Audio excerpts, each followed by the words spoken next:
Operation Sindoor. ಸ್ನೇಹಿತರೆ, ನಮ್ಮ video ನೋಡುತ್ತಿದ್ದರೆ ದಯವಿಟ್ಟು ನಮ್ಮ ಚಾನೆಲ್ ಅನ್ನು ಸಬ್ಸ್ಕ್ರೈಬ್ ಮಾಡಿ. ನಿಮ್ಮ ಬೆಂಬಲವೇ ನಮ್ಮ ಶಕ್ತಿ. ಪ್ರತಿಯೊಂದು ಸಬ್ಸ್ಕ್ರಿಪ್ಷನ್ ನಮ್ಮನ್ನು ಇನ್ನಷ್ಟು ಉತ್ತಮ ವಿಷಯಗಳನ್ನು ತಯಾರಿಸಲು ಪ್ರೇರೇಪಿಸುತ್ತದೆ. ಹಾಗಾಗಿ ಸಬ್ಸ್ಕ್ರೈಬ್ ಮಾಡುವುದನ್ನು ಮರೆಯಬೇಡಿ.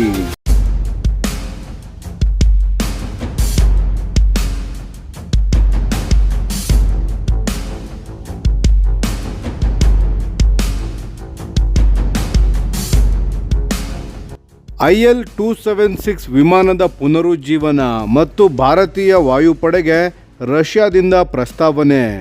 ನಮಸ್ಕಾರ ಸ್ನೇಹಿತರೆ, ದೇಶ ಪ್ರೇಮಿಗಳೇ, ನಮ್ಮ ಯೂಟ್ಯೂಬ್ ಚಾನಲ್ಗೆ ಸ್ವಾಗತ. ನಿಮಗೆ ಡಿಫೆನ್ಸ್ ಜಗತ್ತಿನ ಮತ್ತೊಂದು ರೋಚಕ ಸುದ್ದಿಯೊಂದಿಗೆ ನಿಮ್ಮ ಮುಂದೆ ಬಂದಿದ್ದೇವೆ.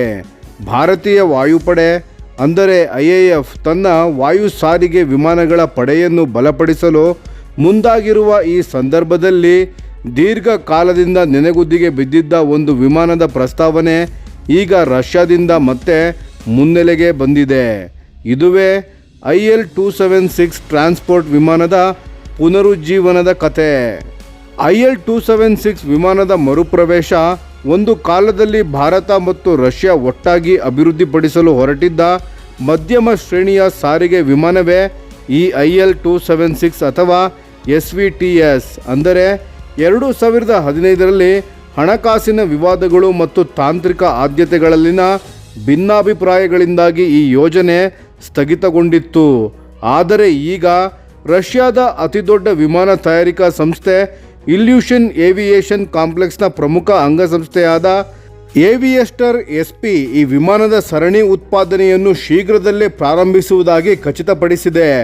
ಮತ್ತು ಈ IL-276 ವಿಮಾನವು 2026ರ ಆರಂಭದಿಂದ ಮಧ್ಯದ ಅವಧಿಯಲ್ಲಿ ಭಾರತೀಯ ವಾಯುಪಡೆ IAF ನೀಡಲಿರುವ ಮಹತ್ವದ ಮಲ್ಟಿರೋಲ್ ಟ್ರಾನ್ಸ್ಪೋರ್ಟ್ ಏರ್ಕ್ರಾಫ್ಟ್ MTA ಪ್ರಸ್ತಾವನೆ RFPಗೆ ಪ್ರಬಲ ಸ್ಪರ್ಧಿಯಾಗಿ ನಿಂತಿದೆ. ಭಾರತೀಯ ವಾಯುಪಡೆಗೆ ಅಗತ್ಯತೆಗಳನ್ನು ಪೂರೈಸುತ್ತಾ IL-276 ಭಾರತೀಯ ವಾಯುಪಡೆ ತನ್ನ ಹಳೆಯ ಆಂಟೊನೋವ್ AN-32 ವಿಮಾನಗಳನ್ನು ಬದಲಿಸಲು ಮತ್ತು ಬೃಹತ್ ಗಾತ್ರದ IL-76 ಪಡೆಯನ್ನು ಬೆಂಬಲಿಸಲು ಒಂದು ಶಕ್ತಿಶಾಲಿ ಮಧ್ಯಮ ಶ್ರೇಣಿಯ ವಿಮಾನವನ್ನು ಹುಡುಕುತ್ತಿದೆ. ಸಾಮರ್ಥ್ಯ: IL-276 ವಿಮಾನವು ಗರಿಷ್ಠ 20 ಟನ್ಗಳಷ್ಟು ಭಾರವನ್ನು ಹೊತ್ತೊಯ್ಯುವ ಸಾಮರ್ಥ್ಯ ಹೊಂದಿದೆ. ಇದರರ್ಥ ಒಂದೇ ಬಾರಿಗೆ 150 ಪ್ಯಾರಾಟ್ರೂಪರ್ಸ್ಗಳು, ಫಿರಂಗಿಗಳನ್ನು ಮತ್ತು ಮಾನವೀಯ ನೆರವಿನ ಸರಬರಾಜುಗಳನ್ನು 2500 ಕಿಲೋಮೀಟರ್ ದೂರದವರೆಗೆ ಸಾಗಿಸಬಲ್ಲದು. ಲಡಾಖ್ ಮತ್ತು ಅರುಣಾಚಲ್ ಪ್ರದೇಶದಂತಹ ಎತ್ತರದ ಪ್ರದೇಶಗಳಲ್ಲಿ ಹಾಗೂ ಸಿದ್ಧವಿಲ್ಲದ ಮತ್ತು ಅಥವಾ ಸಣ್ಣ ಏರ್ ಸ್ಟ್ರಿಪ್ಗಳಲ್ಲಿ ಇಳಿಯಲು STOL ಕಾರ್ಯಾಚರಣೆ. ಈ ವಿಮಾನವು ಭಾರತೀಯ ವಾಯುಪಡೆಯ ಮೂಲಭೂತ ಅವಶ್ಯಕತೆಗಳನ್ನು ಪೂರೈಸುತ್ತದೆ. ಇದು ರಷ್ಯಾದ MC-21 ಏರ್ಲೈನರ್ ಕಾರ್ಯಕ್ರಮದಿಂದ ಪಡೆದ ಸುಧಾರಿತ ಎವಿಡಗವಿಟೆಲ್ PD-14M ಟರ್ಬೋಫ್ಯಾನ್ ಇಂಜಿನ್ಗಳಿಂದ ಶಕ್ತಿ ಪಡೆಯಲಿದೆ. ಈ ಪ್ರತಿಯೊಂದು ಇಂಜಿನ್ 15.6 ಟನ್ಗಳಷ್ಟು ಒತ್ತಡವನ್ನು ನೀಡುತ್ತದೆ. ಇದು ವಿಮಾನಕ್ಕೆ ಗಂಟೆಗೆ 800 ಕಿಲೋಮೀಟರ್ ವೇಗ ಮತ್ತು 12 ಕಿಲೋಮೀಟರ್ ಎತ್ತರದ ಹಾರಾಟ ಸಾಮರ್ಥ್ಯ ನೀಡುತ್ತದೆ. ಭಾರತಕ್ಕೆ ರಷ್ಯಾದ ಆಕರ್ಷಕ ಆಫರ್: 2025ರ ಫೆಬ್ರವರಿಯಲ್ಲಿ ನಡೆದ ಏರೋ ಇಂಡಿಯಾ ಪ್ರದರ್ಶನದಲ್ಲಿ ರಷ್ಯಾದ ರೋಸ್ಟೆಕ್ಸ್ ಸಂಸ್ಥೆಯ ಉನ್ನತ ಮಟ್ಟದ ನಿಯೋಗವು ಭಾರತೀಯ ರಕ್ಷಣಾ ಸಚಿವಾಲಯದ ಅಧಿಕಾರಿಗಳೊಂದಿಗೆ ಈ ಜಂಟಿ ಉದ್ಯಮವನ್ನು ಪುನರುಜ್ಜೀವನಗೊಳಿಸುವ ಬಗ್ಗೆ ಮಾತುಕತೆ ನಡೆಸಿತು.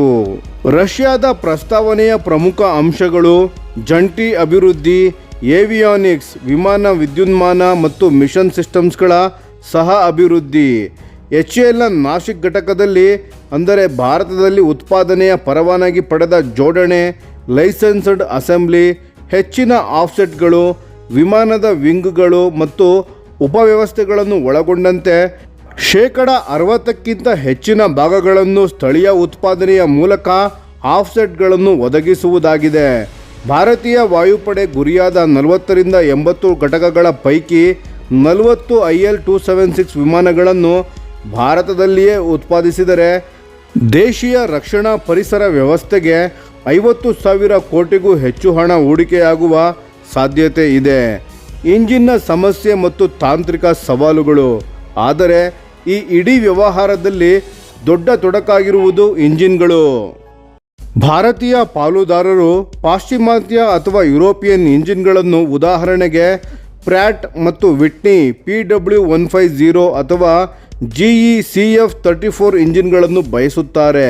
ಇದಕ್ಕೆ ಕಾರಣ ನಿರ್ಬಂಧಗಳ ಅಪಾಯವನ್ನು ಕಡಿಮೆ ಮಾಡುವುದು, ಜಾಗತಿಕ ಪೂರೈಕೆ ಸರಪಳಿಯನ್ನು ಸುಧಾರಿಸುವುದು ಮತ್ತು ಉನ್ನತ ತಾಂತ್ರಿಕ ಗುಣಮಟ್ಟದ FEDEC FADEC full authority digital engine control ವ್ಯವಸ್ಥೆಯನ್ನು ಸಂಯೋಜಿಸುವುದು. ಆದರೆ ರಷ್ಯಾದ ನಿಲುವು ಏನೆಂದರೆ, ತನ್ನ ತಾಂತ್ರಿಕ ಸಾರ್ವಭೌಮತ್ವವನ್ನು ಉಲ್ಲೇಖಿಸಿ PD14M ಇಂಜಿನನ್ನು ಯಾವುದೇ ಕಾರಣಕ್ಕೂ ಬದಲಾಯಿಸುವುದಿಲ್ಲ ಎಂದು ಪಟ್ಟು ಹಿಡಿದಿದೆ. ಈ ಸಮಸ್ಯೆಗೆ ಪರಿಹಾರ ಸಿಗದಿದ್ದರೆ ಈ ಪಾಲುದಾರಿಕೆ ಹಳಿತಪ್ಪುವ ಸಾಧ್ಯತೆ ಇದೆ. ಒಂದು ಮಿಶ್ರಿತ ತಾಂತ್ರಿಕ ಪರಿಹಾರವೇ ಇದಕ್ಕೆ ದಾರಿಯಾಗಿದೆ. ಜಾಗತಿಕ ಸ್ಪರ್ಧೆ. IL-276ಗೆ ಸವಾಲು. ಈಗ IAFನ MTA ಟೆಂಡರ್ನ ಸ್ಪರ್ಧಾತ್ಮಕ ಚಿತ್ರಣ ಹೇಗಿದೆ ನೋಡೋಣ. IL-276ಗೆ ಇದು ನಿಜಕ್ಕೂ ಕಠಿಣ ಸವಾಲು. ಬ್ರೆಜಿಲ್ನ ಎಂಬ್ರೇಯರ್ KC390M, ಇದರ ಸಾಮರ್ಥ್ಯ 26 ಟನ್. ಭಾರತೀಯ ವಾಯುಪಡೆಯ ಮಾತುಕತೆಗಳಲ್ಲಿ ಇದು ಮುಂಚೂಣಿಯಲ್ಲಿದೆ. ಇದು ಏರಿಯಲ್ ಇಂಧನ ತುಂಬುವ ಸಾಮರ್ಥ್ಯ ಮತ್ತು ಸ್ಥಳೀಯ ಜೋಡಣೆಗಾಗಿ ಮಹೀಂದ್ರಾ ಜೊತೆ ಪಾಲುದಾರಿಕೆಯನ್ನು ಹೊಂದಿದೆ. ಯುರೋಪ್ನ ಏರ್ಬಸ್ A400M ಅಟ್ಲಾಸ್, ಇದರ ಸಾಮರ್ಥ್ಯ 37 ಟನ್. ಹೆಚ್ಚುವರಿ ಅನುಕೂಲ.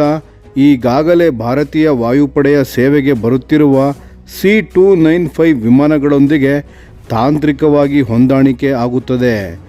ಜಪಾನ್ನ ಕವಾಸಕಿ C2, ಇದರ ಸಾಮರ್ಥ್ಯ A400Mಗಿಂತ ಸ್ವಲ್ಪ ಹೆಚ್ಚು, ಸುಮಾರು 37.6 ಟನ್.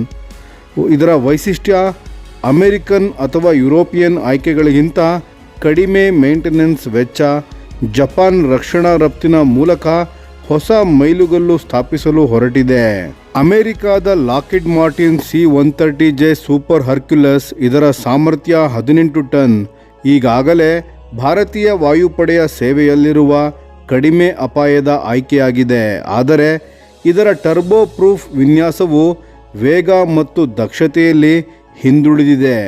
ಒಟ್ಟಾರೆಯಾಗಿ ಹೇಳುವುದಾದರೆ, ರಷ್ಯಾದ IL-276 ವಿಮಾನವು ಪ್ರಬಲ ತಾಂತ್ರಿಕ ಸಾಮರ್ಥ್ಯದೊಂದಿಗೆ ಭಾರತಕ್ಕೆ ಮರಳಿದೆ. ಆದರೆ ಇಂಜಿನ್ ಆಯ್ಕೆಯ ಮೇಲಿನ ಬಿಕ್ಕಟ್ಟು ಮತ್ತು 30ರಿಂದ 35 ಟನ್ಗಳಷ್ಟು ಭಾರ ಹೊತ್ತೊಯ್ಯುವ ಸಾಮರ್ಥ್ಯದ ಹೊಸ ಮಾನದಂಡಗಳ, ಅಂದರೆ IL-76ಗಳನ್ನು ಭಾಗಶಃ ಬದಲಿಸುವ ಅಗತ್ಯ. ಇದರ ಕಾರಣದಿಂದಾಗಿ ಇದು ಜಾಗತಿಕ ಸ್ಪರ್ಧೆಯಲ್ಲಿ ಉಳಿಯಲು ದೊಡ್ಡ ಹೋರಾಟವನ್ನೇ ನಡೆಸಬೇಕಿದೆ. ಈ ವಿಷಯದ ಬಗ್ಗೆ ನಿಮ್ಮ ಅನಿಸಿಕೆ ಏನು ಎಂಬುದನ್ನು, ಭಾರತೀಯ ವಾಯುಪಡೆ ಯಾವ ವಿಮಾನವನ್ನು ಆಯ್ಕೆ ಮಾಡಬೇಕು ಎಂದು ನೀವು ಭಾವಿಸುತ್ತೀರಿ?